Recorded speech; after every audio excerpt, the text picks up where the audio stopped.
Tara mga idol, gawa tayo ng tinolang manok.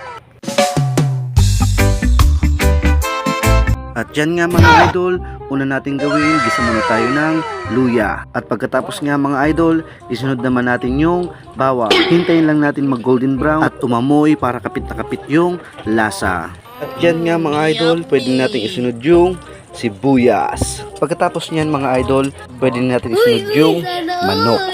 Siyempre sa paggawa ng tinola, kailangan igisa natin yung manok para kapit na kapit yung lasa ba. At syempre, kailangan din natin itong himekos-mekos, baka kasi sa ilalim, luto na, yung sa ibabaw, hindi pa. At pag ganito na yung kulay ng manok mga idol, pwede na natin lagyan to ng tubig. Bali sa paggisa pa lang namin mga idol, linagyan na namin yan ng panimpla. Diyan nga mga idol, 3 baso pala yung linagay namin dyan na tubig.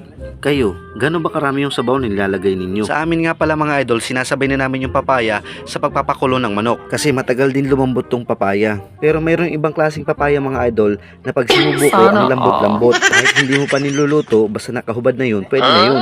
Diyan nga mga idol, iwan lang muna natin to at hintayin lang natin na kumulo. Okay. Bale, nilagyan pala namin to ng 2 siling haba. At yan nga mga idol, luto na siya at pwede na natin tong upakan.